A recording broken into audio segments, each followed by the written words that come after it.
general election. Comrades, I want you all to put your hands together. I want you guys to make some noise for our guest speaker, our next member of parliament for East Westmoreland. And I want to say special respect to Comrade Lewis. A very thoughtful presentation. And I want to just say greetings as well to my own councillors that are here, Councillor Jackson and of course the Mayor, Councillor Delancey. Victor Wright, big up yourself. And of course, candidate Dr. Miranda Wellington. You know, Miranda told doctor and I keep it a secret. I don't understand what I'm going. When the Prime Minister did turn to doctor, we see all kind of something going on. We don't understand how we don't see your doctor thing on TV. You know, comrade doing for us, my brother and my friend. And comrades, I want just, comrades all, greetings. And to those who are watching online, greetings as well. I want to just speak up on something though that the councillor said.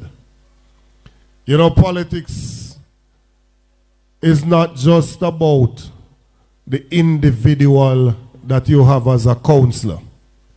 You want to get the full team in place. What Comrade Lewis is able to do as your councillor, if he's there by himself, it's going to be difficult to do all of what he wants to do. With the best of intention, it's going to be difficult. He needs to have a member of parliament beside him to support him so that you can get more done for the people of the division. It is obvious that the one that is there now is not going to work with him. It is obvious. You need to get somebody that go to the same church, somebody from the same party that will be there, that will work and partner with him so that the people of the division can have a better quality of life.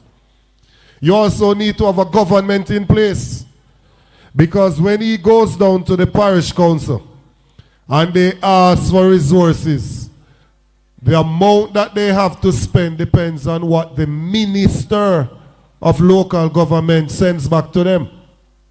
The minister of local government is determined from the party that is in power. So you want to have the PNP in power so that you have a PNP minister of local government who will put priority on local government and ensure that sufficient resources are there to deal with your local issues. So the mission to win Central Westmoreland is a mission so that the division, the constituency, and the country can be better off. Now, I want to say a few things. This evening, elsewhere within this constituency, the other side was having a meeting. I've been listening to the Prime Minister of the country. I never vote for him, but I am my Prime Minister. And he continues to go on the platform and say he's asking for decency, and his party is campaigning on decency. This evening, right here in Central Westmoreland, the MP from Southwest St. Catherine, Everett Warmington, went onto the platform and of course even bad word on the platform in front of the media and everybody. And I want to know, what sort of disciplinary action will the Prime Minister of Jamaica, who said he's asking for decency, what disciplinary action will he take against Everett Warmington? Hold on. And I want to go further, because when I go to a stage show and Sizzla Kalonji or any other dancehall artist go onto the stage and they use what they refer to as indecent language, police charge them. I am calling on the JCF to charge Everett Warmington for his behavior on the platform. Hold on. All them are going like them a bullbuck and duppy conqueror, like a for them country, like everybody else. They're just afraid of them. And they can do whatever they feel like. This country does not belong to the labor rights. This is our country, all of us together. And we don't want that sort of behavior from leaders in the country. Leaders must set example. But this behavior is coming about because the head of the stream is dirty. I hear them talking about Mark Golding this and Mark Golding that. If them think we are running election based on who born ya and who light versus who black, them make a sad mistake. We are running election based on how we are going to fix road, give people water, give people employment, cut poverty rate, fix hospital, and that we are running election on. Oh, Darrell Vaz could have got check and find out when Mark Golding gets stamped in his passport. Then why him not go down a RGD and pull up Mark Golding birth certificate which shows him born at the University Hospital of the West Indies? They want to reduce the politics in the country, to campaign about things that don't impact on the lives of the people. They're running around saying all sorts of things. Talking about unemployment is at the lowest in the history.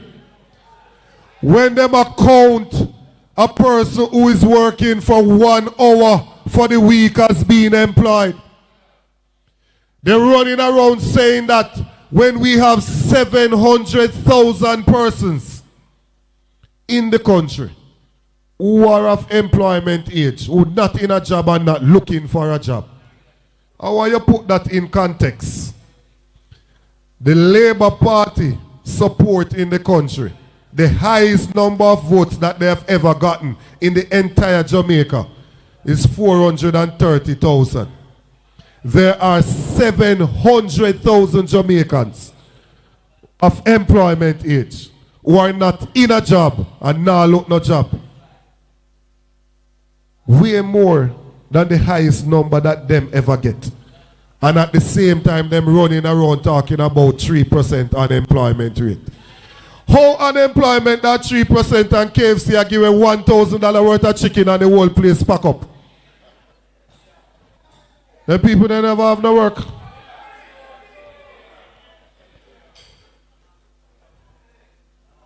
$1,000 something for the meal deal when they give it. $1,000 something for it. And then tell me say only 3% unemployment rate in our country. And the country almost locked down for the $1,000 worth of chicken. But comrades, why is it that the PNP wants to win this election? They are trying to spread this argument that the only thing we are campaigning on is corruption. It is not true. It is not true. It is true that corruption is a part. We are born a fire upon corruption. That is true. But it's not the only thing that we are campaigning on. And I am putting it to you that the people who are saying we should not campaign on corruption are more a part of the problem than the solution. Because corruption robs opportunity. When the government corruptly takes away the money from the people, it does not leave that money to buy one extra bed for put down at the hospital. It does not leave that money to buy extra chairs and desks put in at the classroom so that your picnic can learn. It does not leave that money to ensure that the roads that you drive on, you don't have to service your car every week and your front end and leak out. It ensures that you can have water in your pipes. When the government takes away that money, it's not there to do that. And so we are against corruption. And we're not making any apologies for it. The country cannot continue like this. No other country in the world would have a leader that his statutory declaration cannot be certified. No other country in the world. I'm watching a video with an African leader who tell them, say if them don't declare, them have to pack up and leave. And in Jamaica, they want to convince us. Oh, so much stopping upon us. In Jamaica, they want to convince us that we shouldn't have a problem with the Prime Minister not being certified. And I hear some of them want to make the election about who wear fitted jeans, who wear Clarks, who wear this and who wear that. Look here. It's not a relationship, nobody I look, you know. A leader we are looking for. Leader we're looking for. And the qualities of a leader are not those things, you know, what color Clarks you want to wear, whether you wear Clarks, yes or no. A leader we want, the country wants leadership.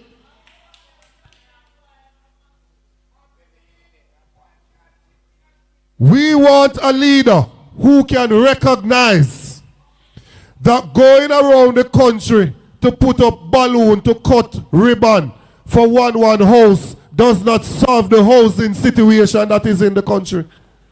We want a leader that understands that you have to go beyond that to solve the housing problem and the housing crisis that is in the country. The next PNP government is going to revolutionize how we deal with land and housing. And I want you to listen to me good. Because when you go to a road and buck up a labor right and them a run off them mouth, I want you to kill them with argument.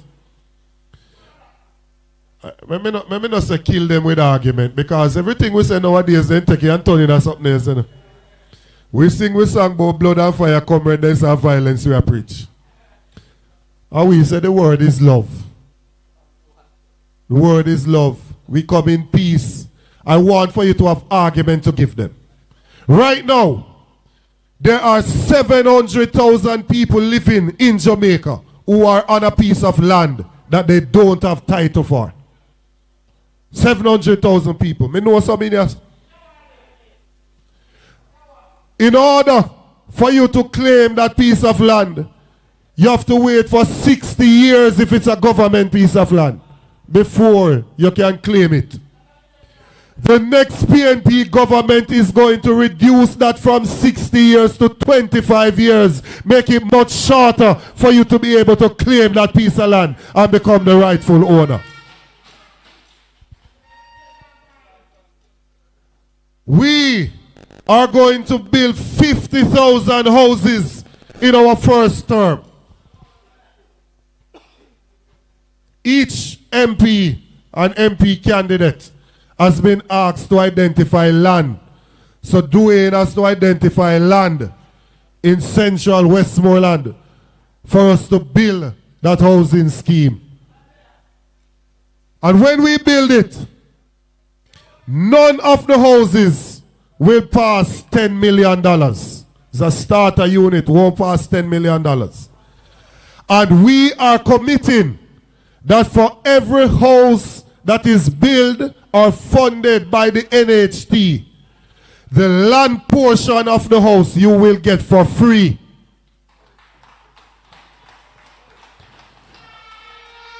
That means if he identifies a piece of land in this division and we build, say I get 600 of the houses and him say one build some in each one of the division them. Same building 120, because 5 division you have, no sir. And the house comes out to $10 million. And the land, the portion for the land is $2.5 million. You will only pay $7.5 million for the property. Immediately, you will have equity, asset of $2.5 million. Meaning if you sell it right away, you'd sell it for 10 and that's 7.5 you pay. So you'd make $2.5 million. Immediately, you have something. We know that everybody can't go down at NHT right now. Because this government has taken the NHT portfolio and given it to the private banks. Banks are in the business of making money.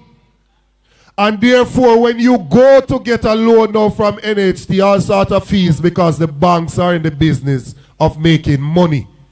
They also took away the preferential rate from public sector workers and members of the disabled community. I wonder if you know what I just say. They took away the preferential rate from public sector workers and members of the disabled community. Then what kind of government could we have that would take away a benefit from members of the disabled community and the public sector workers that are building this country?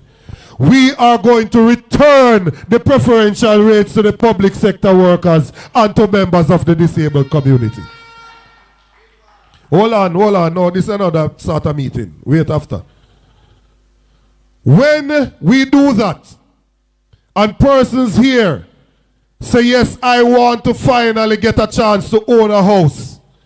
If you don't have a pay stub right now, you can't go down at NHT. We have seen that as a problem. We know that you have taxi driver, you have hairdresser, barber, nail tech, you have people who have them cook shop, people who work in a restaurant, all sort of people who earn their money, farmers, but you don't have a pay stub. We will allow you to move into the house when it is built, pay rent at the same level of the mortgage for the first 6 months. So that same house that I just described to you, that will come out at $7.5 million. Your mortgage would be roughly $15,000. And you will move in and pay that per month as your rent. Once you show us for 6 months that you are reliable, we can depend on you to pay it. We will take that as our verification. We no longer need any pay stub, and you will move from renting to owning the house after 6 months under our rent to own program.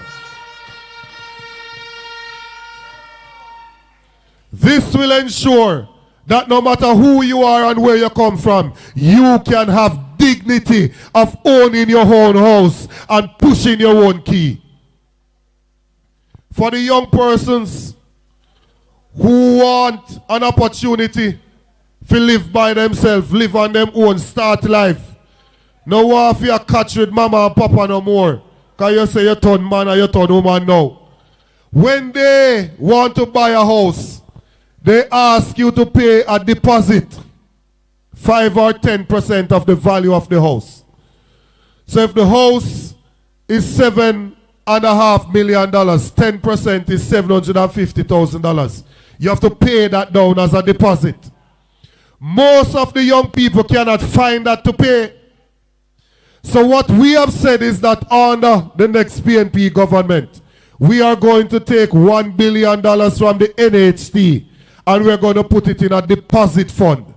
And young people 35 years and younger who have been contributing to the NHT for at least 2 years will get $500,000 towards their deposit as a grant, free. You don't have to pay it back. So you can go there and pay the deposit and own your own house. We are not coming with this thing where one prime minister built 300 houses in 8-9 years.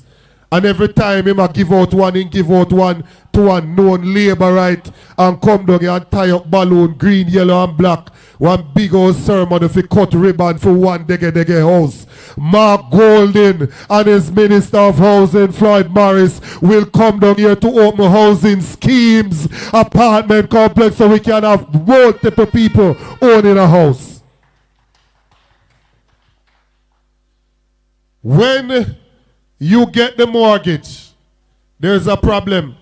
Because somehow when we say we turn man and we move out, you know, we'd have to just buy one mattress straight on the floor and buy one fan and we go and tough you out until we can buy some other things put in our house. So we'd have to do it. Hold on, Bridget. We'll talk after a meeting, man. Once you get the mortgage, we are going to give you a 3-month period before you start making the mortgage payment.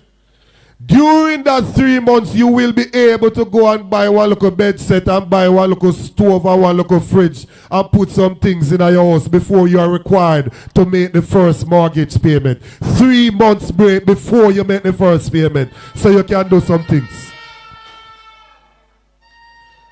We are also going to do what we call the Portia Initiative. The Portia Initiative will look at the Operation Pride schemes that are not completed and will go and ensure that we finish the infrastructure in those schemes. It will also ensure that we build sidewalks for persons so that you can commute as pedestrians without fear of being mowed down by persons who are driving. That's just housing. They get up and say we only campaigning on corruption. We have no ideas. All of that is just housing. When it comes on to education, we are going to ensure that we deal with this problem where children are missing school because they either don't have the money for fare or they don't have the money for food. And whenever we look at these situations, these children automatically, when they miss school, end up doing bad. Because when you go to school, what you learn today is a foundation for what you are going to be taught tomorrow. So if you miss today, when you come tomorrow, you're not going to be able to follow the thing because you didn't get the lesson from the day before. So it's not like you can just get up and miss 2 days of school and nothing happen. It's going to affect your education.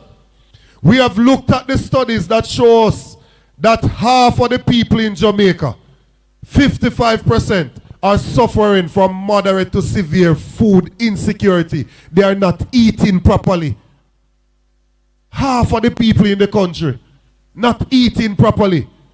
So what we are going to do is that under the next PNP government, we are going to ensure that there is one warm, nutritious meal to every needy child in school all over Jamaica, primary and secondary school. And the produce to prepare that meal, we will identify the schools, ask them to do their menu so we know what they need each time. They will come to the member of parliament. They will say to him, for October, we are going to need X amount of Irish, X amount of yam, X amount of pumpkin. And he will in turn go to the farmers in the constituency and let them produce the items and get a guaranteed market where they sell it to the school for us to prepare those meals. It's not no Nutri-Bulla and them thing that we are going to feed them on. A warm, nutritious meal. There's a big conversation taking place right now about transportation of students. VAS is trying to tell us that 100 buses are going to carry 300,000 students to school. It's impossible. It is impossible. But I'm not going to argue with VAS because it's not going to make a difference. It is not going to make a difference. 100 bus can't carry 328,000 people to school. It can't happen. There's a set period of time that you leave out to go to school. School starts at 8 o'clock. What time would you have to start transporting them to bring all of those people to school? Right? What we are going to do, we are going to give $500 per day, $2,500 per week to 20,000 students for them to get help with transportation to go to school. That means we will not be competing. We will not be competing with the taxi driver. We will not be competing with the man who won't in bus now who work with the school and transport them. We will give the money to the parents so they can get the students to school and get them on time and get them there safely. 20,000 versus the less than 10,000 that those buses will be able to carry. The next thing is that we have a literacy problem in Jamaica. The other day, we saw in the papers where they said there's a school in Kingston. Hold on, man. They said there's a school in Kingston where 70% of the students there can read at the level that they are at. 70% in grade 7. Now I want to stop for a second and think of these things, you know. I see Spragga Benz, the artist, post something since day about the dead pitney them. I may soon get to that. But him say, at time for people stop behave like something wrong in other country, you know. Something is wrong. How can you have a school where in grade 7, 70% of the children are reading at grade 3 level? What really are going? What really are going? And when you check the age of those students, a student that is in grade 7 is either 10, 11, or 12. Some might be 13. Right? Somewhere between 10 to 13. Any child that is in grade 7. What age does a child start going to school? At 3. So if the child is 13, which is the oldest one that is in grade 7, and they started going to school when they were 3, now 10 years now, they are going to school. And the Labour Party in a government for the last 10 years, a Labour right, make them pitney, they don't get no education.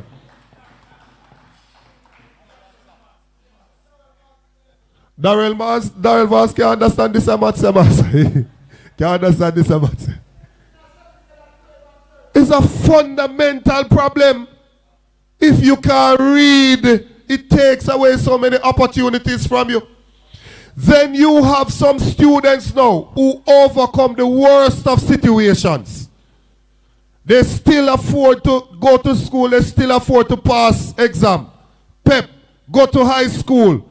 And with all the odds against them, father not in the house, mother this, them have beat them have to go, them have to help with the other pitney, them to take care of them. They still find a way to pass their subjects. And we have students who have passed 10, 11, 12, 13 subjects. And we have them at work in a supermarket. We have them at work in a call center. People are going with all sort of foolishness. We have them at work in a Chinaman store. We have them at work all sort of place. Like they can advance themselves and go to university as well. Under the next PNP government, the first child in every family that qualifies to go to university will get a full scholarship from the People's National Party government. Time come, man. Time come. Poor people, pitney, must can become anything they want to become as well. If you apply yourself and work hard, you must be able to become anything that you want to become.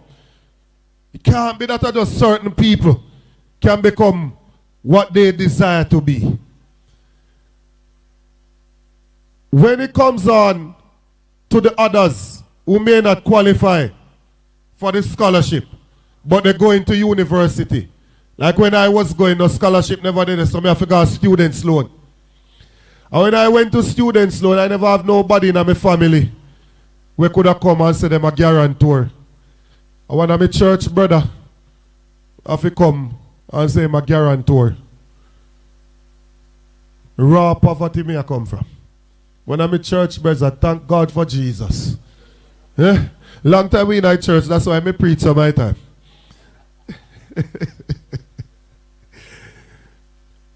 And right now, when I went to university and left as a doctor, and I went to the hospital to do internship, students' loan wanted from me $60,000 per month as my payment for my students' loan.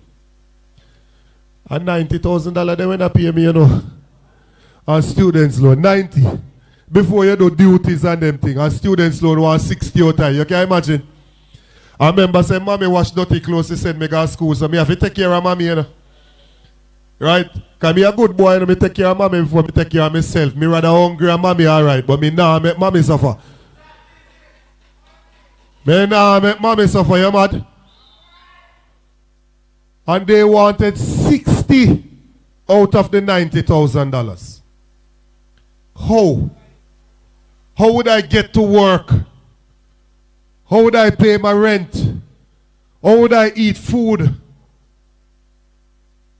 So we have said, under the next PNP government, the students that go to students' loan to take a loan to go on and better themselves, we are going to cap the amount that students' loan asks them to pay at a percentage of their salary, about 10% or somewhere thereabout. So it's a manageable amount of your salary that you pay to students' loan so you can still live your life. And during the time that you are unemployed, them come in with all sort of credit score now.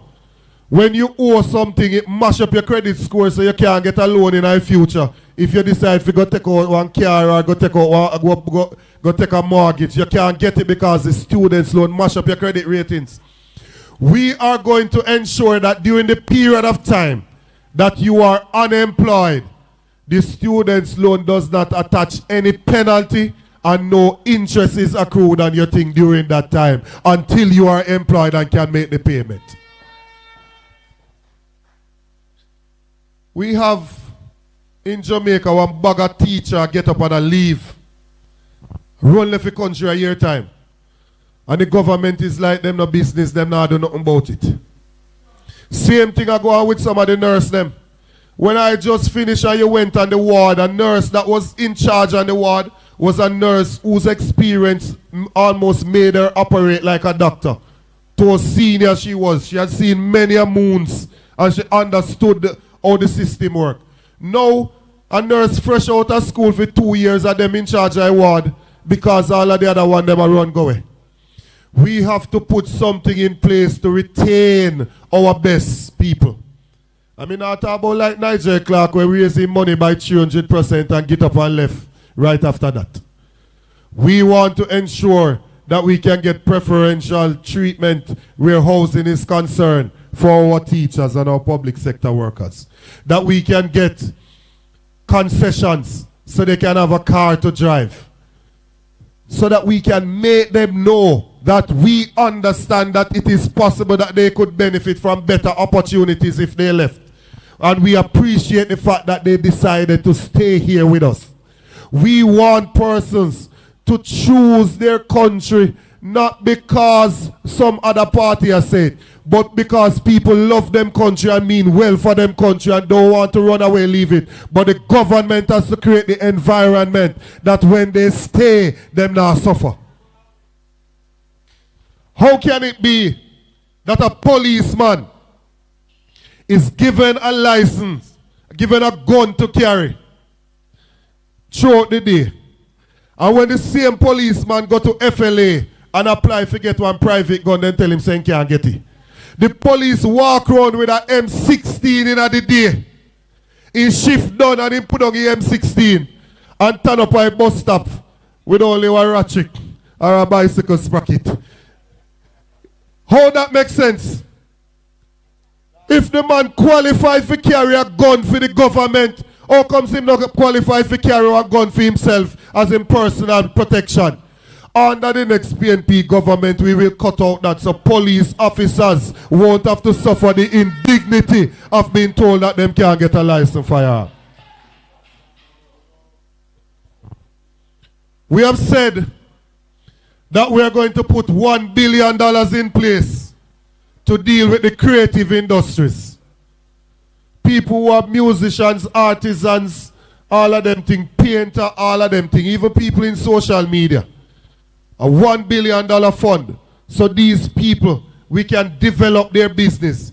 When you go anywhere outside of Jamaica, what is Jamaica known for?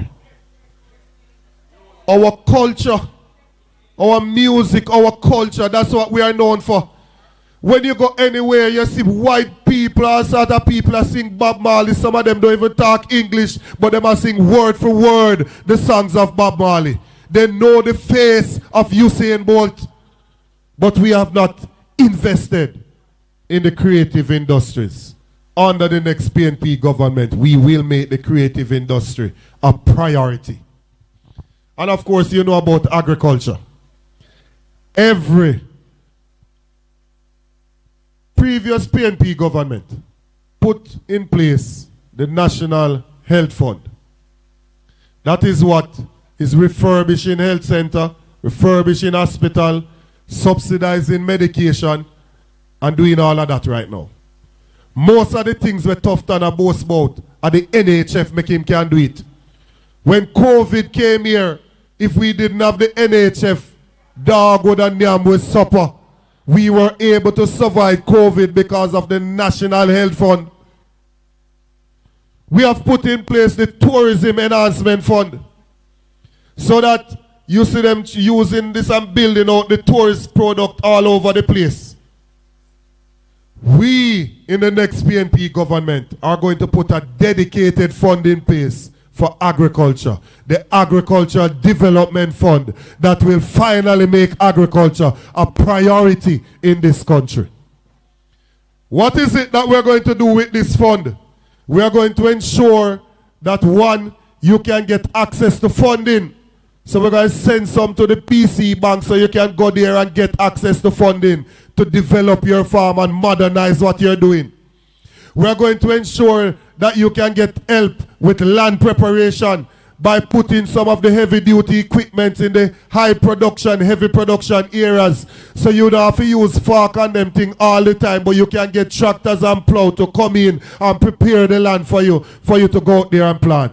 We're going to help you with irrigation, help you with input, seeds and fertilizer, help you with storage so that when your crop come in and it's gluttonous on the market, there's gluttony. Let me speak properly before they take me on. There's a glut on the market. You can have somewhere to store the excess until the price goes up. Then you can sell it and get value for your hard work. So comrades and friends, these are just some of the proposals that we have for you as a next PNP government. So the reason we want Dayton to win is because Central Westmoreland is critical to the fortunes of the People's National Party. Nobody should be in Parliament that is seen on a video with a stool, a beat a woman. Nobody like that not supposed to be in a Parliament. You deserve a decent representative to go in Parliament and represent you. You have man in a Parliament that represent you when you get up for talk, you sound like him a county word them. You want somebody who can get up and properly represent the issues as outlined by Councillor Lewis. Westmoreland has been faithful to the People's National Party. Faithful to the PNP. And look at thing go on in 2020 and we lost the constituencies. And like a man will lose a good woman, we realize what we have lost. And we are coming back to you, having listened to you, having seen the issues, and we are making a new commitment to the people of Westmoreland. Give us another chance. And when you are faithful to the PNP and we get to office, the PNP will be faithful to the people of Westmoreland. God bless you and have a good evening.